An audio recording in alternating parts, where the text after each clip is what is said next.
Broadcasting live. It's America's longest running talk show on computers. It's Computer America, bringing you the biggest names in technology with guest interviews, new products, and your emails. Listen live at computeramerica.com on any device around the world. Email the show at live@computeramerica.com or find us on social media. Be sure to check out our website for contests, giveaways, show notes, live video stream, podcasts, and more. You're listening to Computer America.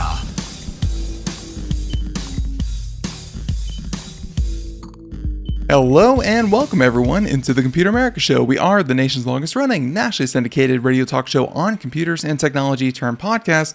Everyone, welcome into the program. I hope that you're doing well and you are ready for today's program. Because today, you may have guessed it, we have Ralph Bond. He is our science and tech trends correspondent, where we talk about really anything under the sun that's, science and technology touches. And oddly enough, it's a really wide array of stories. And today's show is going to be a bit more specific. We'll get into that in just a moment. But before we do, computeramerica.com. That's where you'll find everything, including past shows, future shows, show notes, articles, anything and everything that Computer America is doing. You can find it on our site. And of course, you'll also find links to social media. You will find links to the podcast distributions where you can listen to the program. You'll find links to YouTube where you will have the video, which is cool for this show in particular, because we'll have the show notes, videos, and many other demonstrations that if you are simply listening, hey, we're going to try to really, spell it out for just the podcast listeners. But if you want to watch instead or in addition to, come on out to YouTube and search up Computer America and we should pop right up. So with all that being said, let's just go ahead, bring Ralph on and, we'll have fun with it. So as I said before, he has become our science and tech trends correspondent, longtime contributor, and really great guy, Ralph Bond. So, Ralph, how you been? You doing well? I'm doing okay. Great to be back as always, of course. And folks, if you're brand new to the show, let's set the stage here. What Ben and I do each Friday is highlight 4 articles that show us key trends and developments in a host of things, as Ben alluded to. Artificial intelligence, of course, robotics, medical technology, sustainable energy technology, transportation advances, agricultural technology, construction technology, space research, physics, you name it. And most important of all, we're going to give you an oasis of positive news thanks to the world of science and technology. And this week, it's going to be all medical research and technology related because there's just so much good news out there. I can't stand leaving anything on the table. Absolutely. You have picked some very niche, but very interesting ones that we certainly haven't covered in our regular shows. These are stories that I had not even heard about. A lot of them research, but a lot of them very important research. So, with that being said, everyone, once again, thank you for tuning in, and let's just go ahead and get started with story number 1. And, Ralph, we talk about 3D printers, especially when it comes to medical news, but usually, it's printing something, you've probably seen the images of printing a 3D printed thing on like a glass surface or a metal surface. Well, what if we replace that glass surface with your kidney or something, like your human body? And that's a weird concept, but story number 1. It is. It really is. This is a remarkable story about an advancement in 3D printing, as you alluded to, involving the human body. But this comes from electronicsforyou.com, also from the University of Stuttgart's own website, and also from another outlet called 3dprintingindustry.com. We have all those links in the show notes that Ben mentioned at computeramerica.com. So if you're listening and you want to learn more, come out to our website, get those show notes. So with that said, let's get into the headline.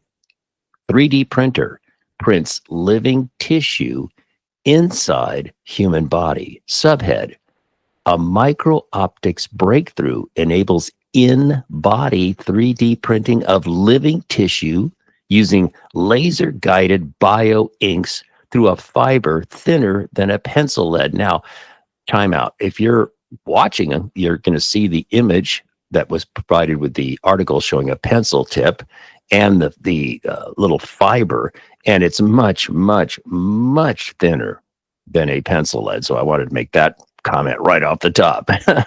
Yeah, like we actually have the image right there that you can see, and for everyone just listening, like think of like a sharpened pencil, but like this fiber is even sharper than like the sharp points that Oh, the yeah. pencil lead kind of comes to. Like it is thin, thin, thin. Yeah, it really is. And it's going to be even more remarkable when we get to the part about what's at the end of that little fiber. Hmm. So, but let's go on to the article. Let's set the stage. Traditionally, living tissues like cartilage and muscle can be printed, but transplanting them into the body remains a major challenge. These printers, those that exist today, cannot operate inside organs, and pre-grown tissue often struggles to integrate once implanted. So that's the environment, that's the challenge. Now, to solve this, researchers at the University of Stuttgart in Germany are developing a miniature 3D printer that can directly print living tissue inside the human body. And what's so cool about this, Ben, is the project links bioengineering, robotics, and artificial intelligence, all three together to make this possible. And the device is designed to travel through thin optical fibers and operate via endoscopic access. And timeout, if you've ever had a colonoscopy, that's an endoscopic process where, of course, they send a tube up your, you know what, and away Which you is go. a little that's thicker than the one process. in the image here as well. Yes, although I wish it could be that thin. Hmm. So the goal is to print complex biological structures exactly where they're needed without open surgery or external tissue growth. Let that sink in. That's really profound. It's remarkable. The core of the University of Stuttgart system is a light-based 3D printing process.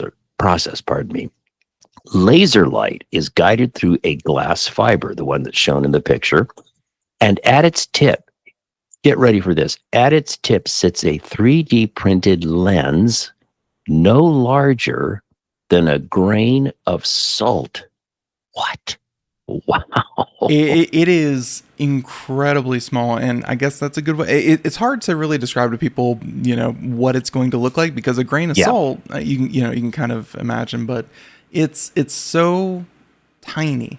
Yeah. It's really hard to imagine.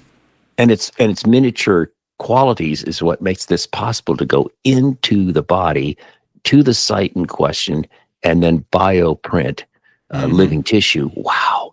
So this lens focuses the light to cure layers of bio ink into living tissue with micrometer level precision. Now remember this, a micrometer is a metric unit of a length equal to 1 millionth of a meter. Okay. And also, real quick, bioink is a specially formulated material used in 3D bioprinting to create engineered or artificial living tissue. And in the show notes, I have a whole breakdown to talk more about bioinks if you want to learn more about that in detail. That's part of what I do. By the way, we give you the highlights of the article. And then what we do is, in some cases, I insert extra tutorial material that's not in the article because the article assumes you know all this stuff. Well, I certainly don't. So I insert things to help me and to help you learn more if you so desire at the show notes. Okay, so bioink is think of bioink as a filament of bioprinters, except instead of plastic, which you usually think about with a 3D printer, right? The material is alive and designed to grow into functional tissue. Pretty cool stuff. It's and your mind immediately jumps to kind of where would this be most impactful, and the size of this even leads me to think that you could even plug up like holes in like arteries and stuff. Like you could go inside of arteries and kind of seal that up, and you can imagine how invasive and exploratory that surgery needs to be beforehand. Now it's just a little fiber. This has a lot of potential. I absolutely agree.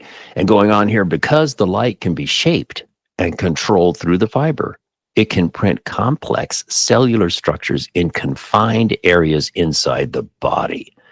Now, I have another side note inserted for your reading pleasure, if you so desire, about 3D bioprinting. You can learn all about that. There's all the different techniques that are involved in that field. You can check that out. I'm going to scroll through it, though, to wrap up this story.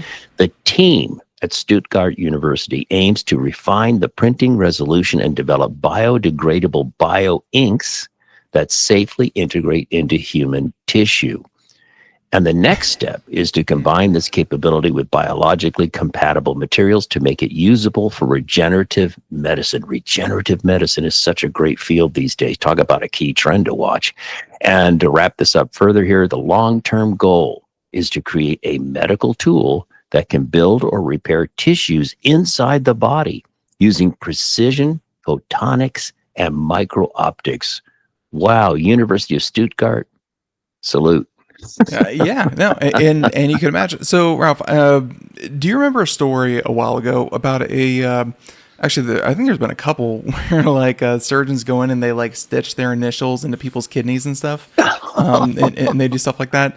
So imagine that, and I promise there's the connecting tangent here. Imagine that, but now using this technology, imagine one of these. And if you're watching the video portion, this came from an article back in 2020 where scientists were able to microscopically 3D print little sailboats, little designs, little, I think that's the, I believe that's the Enterprise up there in the top middle. Imagine, it's like, oh yeah, I'm going in for surgery, and then on your knee you see a little Steamboat Willie steamboat 3D printed onto your knee. I don't know. That's something. A joke, but still, this image was from 2020 and showed the complexity of 3D printing. Imagine what they could do now, especially with technology like this. Yeah. It really is just stunning.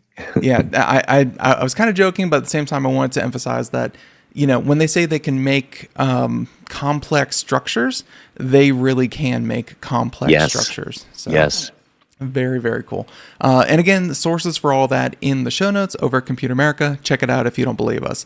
Which I get it. It's hard to believe. Story number 2. Let's go ahead, scroll. Story number 2. And let's talk about brain implants, which, for all the things Tesla is known for, brain implants actually is one of those fields that they have, kind of pushed forward with, I think it's called Neuralink.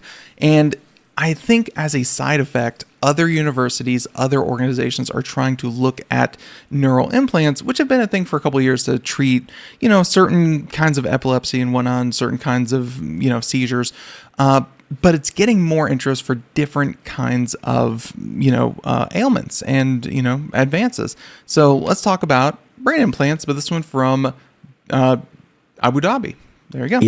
Yeah, this is remarkable. And right off the top, I'll explain. Implant in this case is not what you're thinking about in terms of maybe putting a chip in someone's head. It's a little different than that. So actually the word implant in this was unintentionally misleading. Absolutely. That's understandable. But this comes from New York University Abu Dhabi website. So they have an outlet in the Middle East, which is really kind of fascinating. The headline here is Breakthrough Brain Implant. We just mentioned implant is not quite right.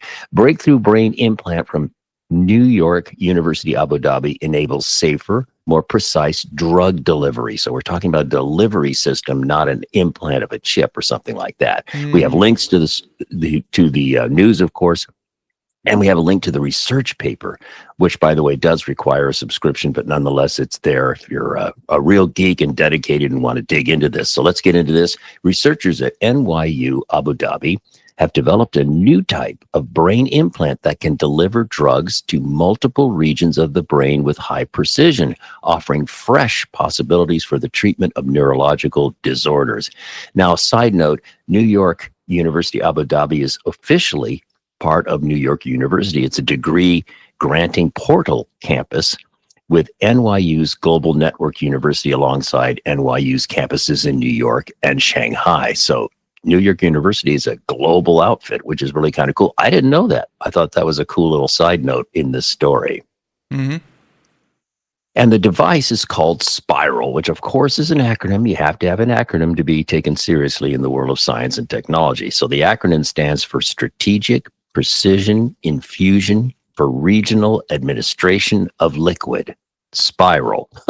I think as far as some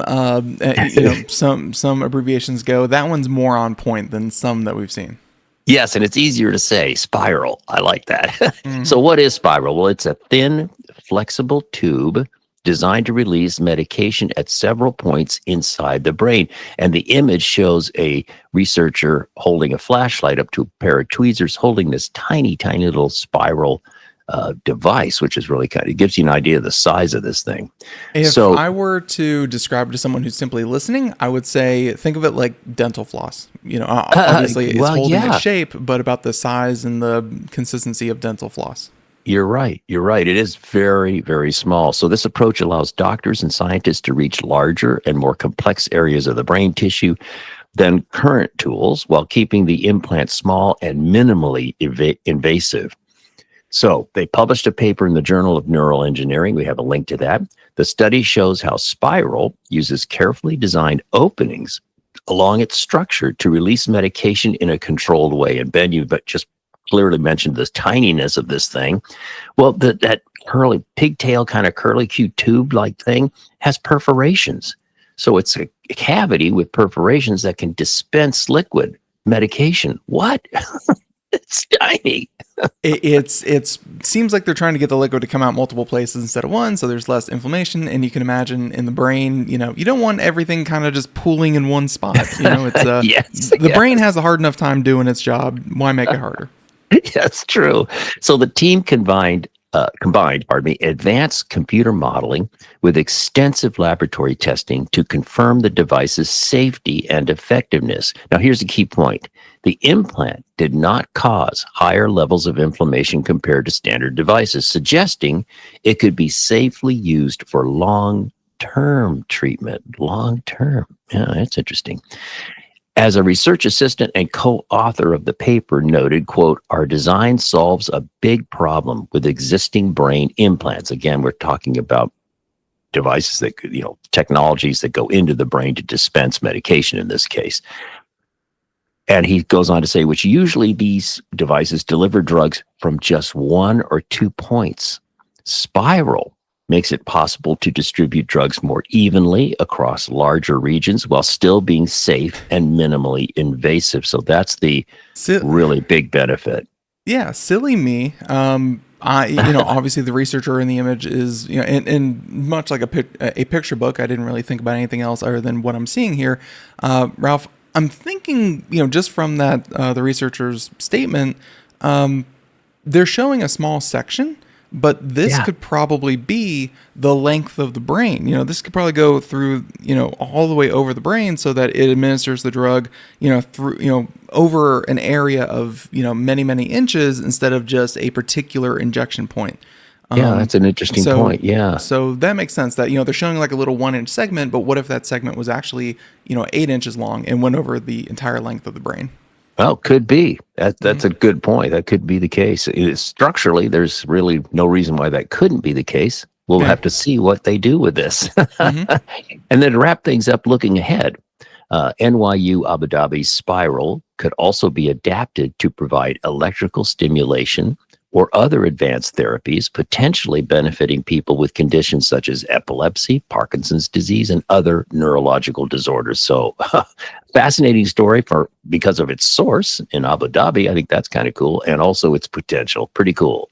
Yeah, that is not generally an area of the world that we see a lot of medical research, but obviously, hey, the more brains on it, the better. So yay. There you go. So really cool stuff. So that's story number 2. Story number 3, we're going to go ahead and jump down here, and we're going to talk about, kind of the same thing, but this one, not so much the brain, but delivering drugs. And it seems like, Ralph, in today's day and age, like you get like a port if it's like a really serious drug that you need, access to, or oral, or let's not talk about suppository, or, there's only so many ways that we typically think of getting drugs. And as we just saw, injecting it straight into the brain is still an option. But story number 3 might be a way to, take your medicine and make it more accurate. And that's a weird thing to say about medication, but it's, I guess, a big thrust of medical research. Yes, it is. It is absolutely. And this story, by the way, this comes from knowridge.com. We have, of course, all the links in this, plus additional links as well. And the headline is Tiny Living Robots Made from Human Cells Could One Day Deliver Medicine. And I'm going to soapbox for a second here. Friends, when we talk about the field of robotics, that is a very big umbrella covering a lot of things. Most of the time, like we think of the humanoid robots you see, or the Boston Dynamics robot dogs and that sort of thing. We think of those as robots. But robotics also includes living robots, little cellular things, other devices, or not devices, entities, if you will. And this story fits in that category. So you have to broaden your mind when you think about what is a robot. Interesting. I love that story just for that alone. So let's get into this here.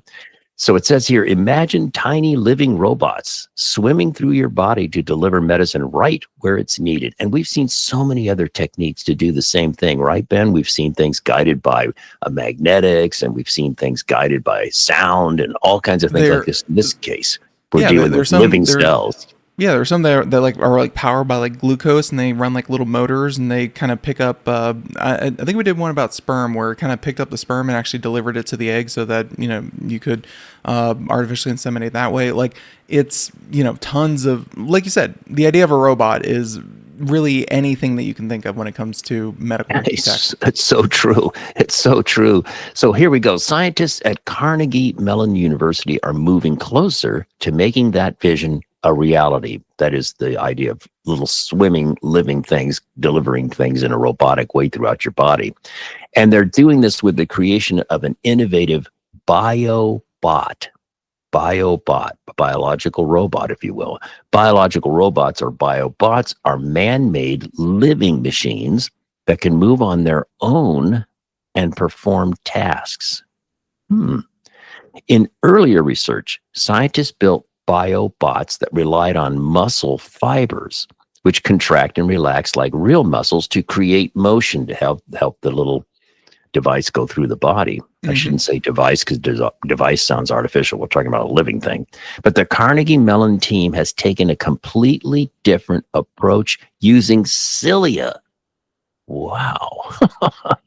Now, you might remember cilia are tiny hair-like structures that act like natural propellers.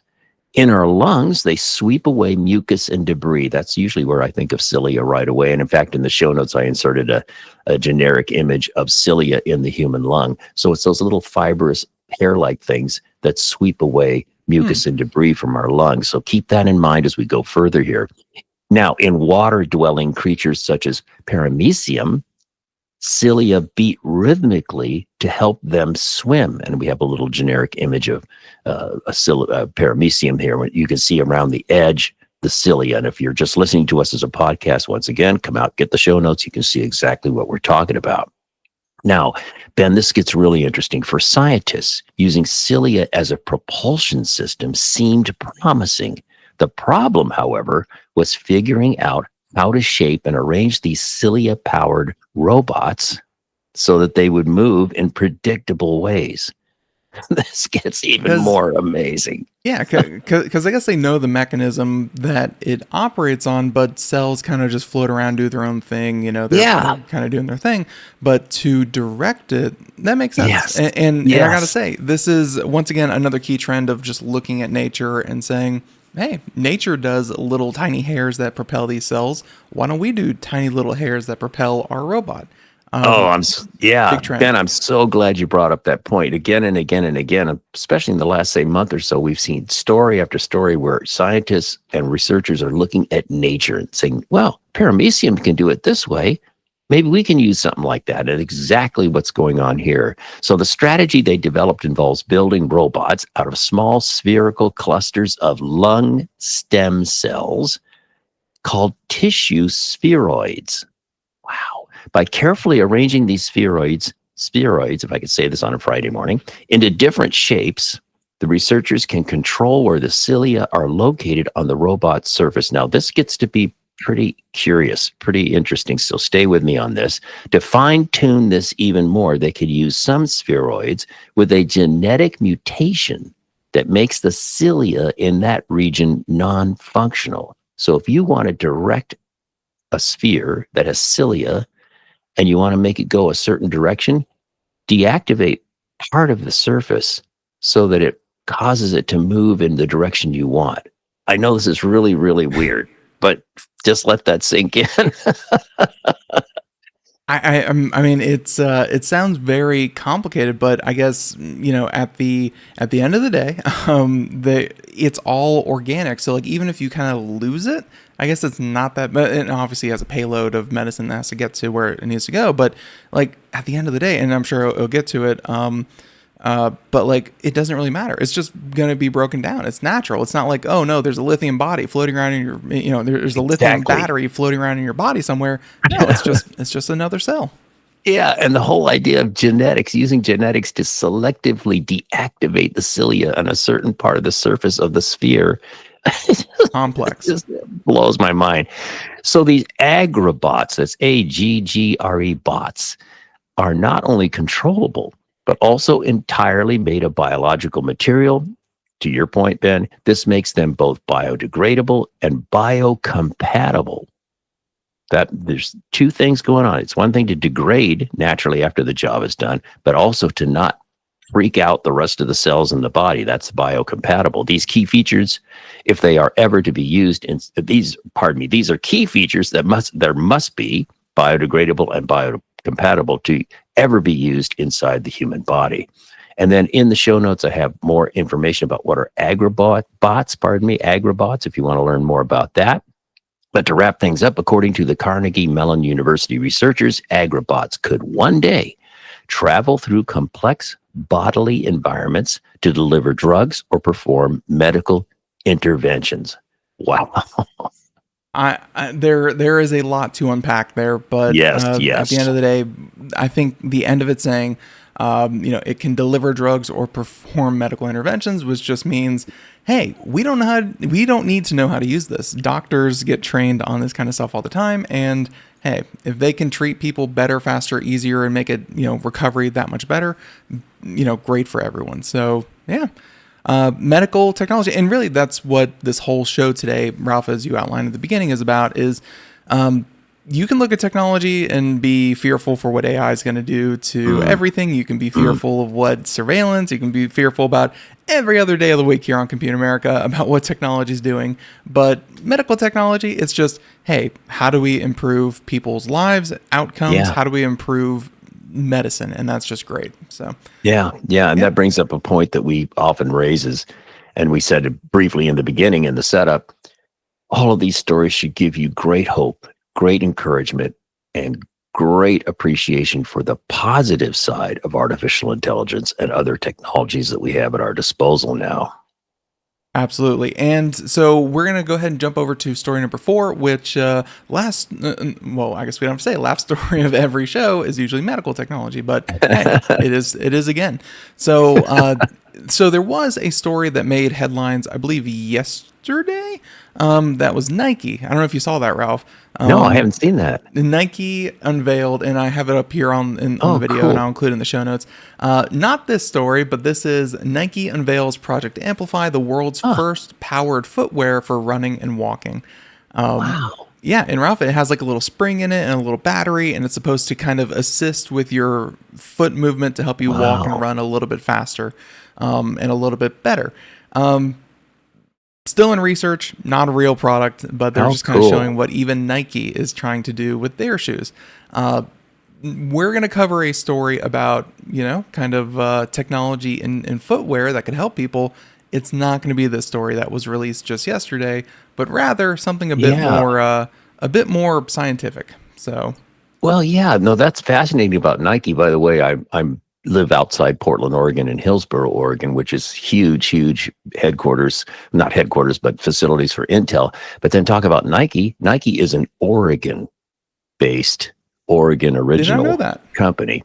And its headquarters are about 16 miles from where I'm speaking with you right now. In fact, my daughter-in-law works for Nike, so I'm thrilled to see that story. And that story, by the way, the Nike story you just showed on the screen, I could see that really benefiting people with walking issues or problems. They like a prosthetic. That's where I think that's exciting. Otherwise, it seems like you're kind of cheating. So yeah, to linger on the Nike story just a little bit. Yeah, it's definitely not a medical device. Of course, this is the first step to something that would be like a medical device. But Ralph, it kind of is cheating, where they're saying you're going to get a little bit of a boost, a little bit of longer distance running and walking, and they're saying it could help people, just do more of what they love, which is wear Nike shoes. So yeah, yeah, no, it's very trick and very cool looking. By the way, again, we're talking about something you can see if you come out to YouTube or come out and get the show notes. So, or not the show notes, but rather YouTube. Well, I'll throw this in the show notes at the in like a special little excerpt under story 4. So, but yeah. All right, sounds good. But yeah, no, back to the story number 4, and this is a researcher you can see here showing something that looks a little bit less refined than what Nike has been showing. Yeah, but very interesting and very practical and very implementable and very commercially viable, I would think. So let's get into this. It comes from one of my favorite sites, medicalexpress.com. Headline: Smart Shoe Insert could improve mobility for people with walking problems. I love all this technology to help people that have special medical and prosthetic needs and so on. And this comes from researchers at Georgia Tech. And they've developed a low-cost, flexible, smart shoe insert designed to improve mobility for people with walking impairments, such as those caused by stroke or Parkinson's disease. Wow. Now, let's get into some of the key features. This shoe insert, and think of it sort of like, you can go to the store and buy the little inserts that go into the bottom of your shoe to help maybe with your arch support and that sort of thing. It's that kind of a thing. It's a shoe-shaped little insert that goes in the bottom of your shoe. Okay, so with that said, let's go on here. It employs 170 plus pressure sensors, and these thin screen-printed sensors monitor foot pressure to detect balance issues. Keep that in mind. It's Bluetooth enabled. It sends real-time data to smartphones with potential for integration into health monitoring apps. Okay. It's comfortable and adaptable. The insert is thin and lightweight, making it suitable for everyday use and compatible with assistive devices. And the image from the show showing the researcher holding this thing up shows you how thin it is. And here are some key points relative to its innovation and impact potential. This little shoe insert offers affordable production possibilities, uses scalable screen printing technology, aiming for a price under $100. And in the world of prosthetics, that's very affordable. Even in the world of really orthopedic shoes and, specialty footwear, like even $100 is, affordable. Not even talking about medical, but, footwear can get, when you have something very unique and case sensitive, can get very expensive. So that's, the price is not prohibitive, like you said. Right. And again, looking at the picture that you can get in the show notes, it is thin enough to where it could be sculpted over one of those arch support inserts, for example. That's my projection. That's not in the article. That's just my thought right off the top of the head. And Ben, you're going to love this part. One of the key problems with so many folks in my age category is falling down, accidents from falling down, that sort of thing. Every once in a while, my Apple Watch thinks I've fallen down and wants to call 911. Well, no, thank you. I'm okay. But anyway, this device, combined with its smartphone app and Bluetooth and so on, it can support fall prediction potential. Fall prediction. High resolution data could train machine learning models to anticipate falls. Wow. I mean, it's so I guess if someone's just kind of having an off day and they kind of catch themselves with a, kind of muscle through it, but maybe the app could be like, yeah, odds are you're going to fall real quick, maybe, really take a seat or something. So, yeah. Yeah, it could also be something linked to a relative or someone who's monitoring your healthcare giver or something to give you an alert that, it's predicting that this person's on the way to falling. I think that's probably what they have in mind. It's pretty cool. And also this shoe insert offers broad application potential. It could benefit not only patients, but also athletes seeking performance insights. And the team has tested the device on healthy individuals and plans to expand trials to those with gait impairments with hopes of commercial availability soon. They didn't qualify what soon means, but this, I think, is going to come to market and be a real thing.